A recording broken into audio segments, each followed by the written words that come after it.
my highlight today is during an auction, a buyer said to me, "How come you're stopping in between the bids?" I said, "What?" She goes, "You're not allowed to stall." I said, "Stall?" I said, "We take a bid and then we wait for the other person to bid. The gap between the two is space." She goes, "Yeah, that's stalled." So I said to her during the auction, I said, "I want to let you know that you can actually stall if you define stall as having a gap." And she goes, "Oh, I'll talk to you afterwards and I'll show you in the rules where it is." There was no rules she showed me afterwards. There was nothing. But it just reminds me the anxiety that buyers have and the anxiety that creates buyers to say things like that because they're stressed. They want the hammer to go down.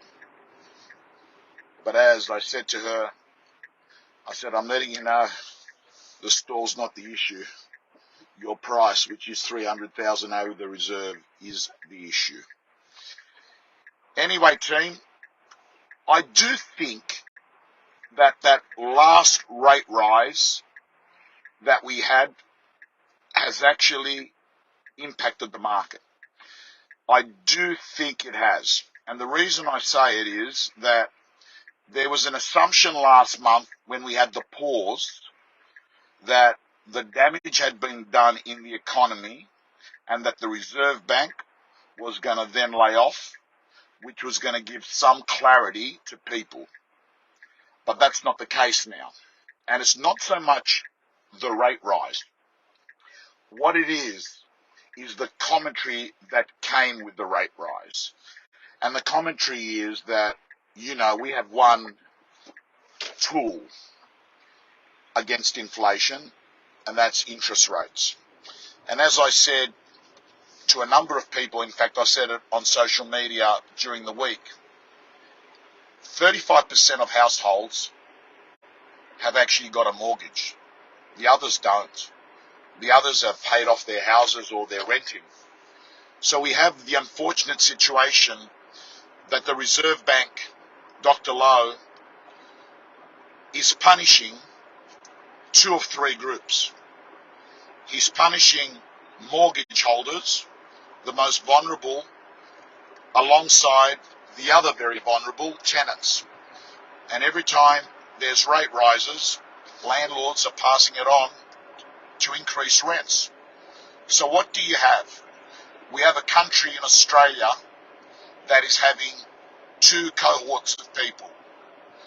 Those with a mortgage and those that are renting that are the most impacted by the decision.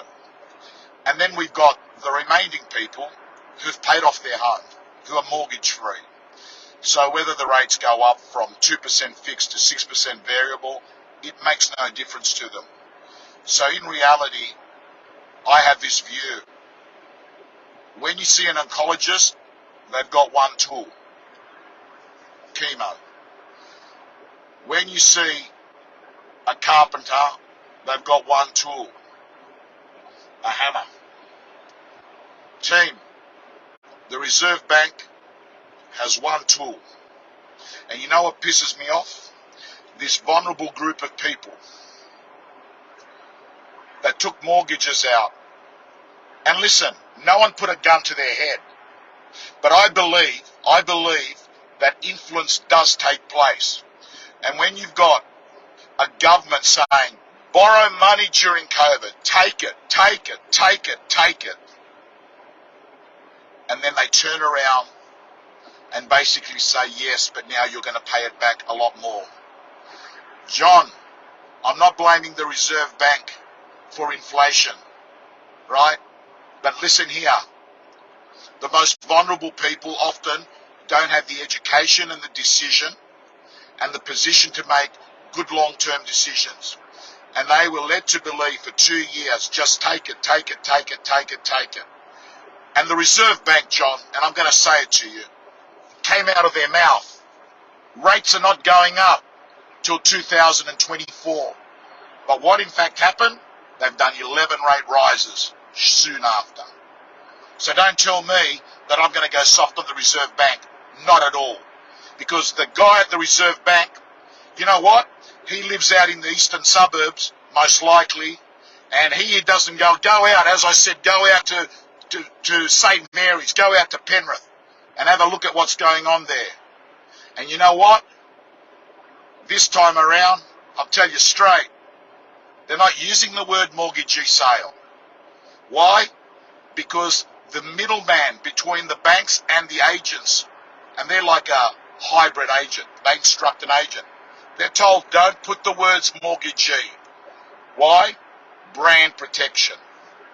Anyway, enough of the rant. Regardless, 4 out of 10, that's 40%, back to earth, and signing off.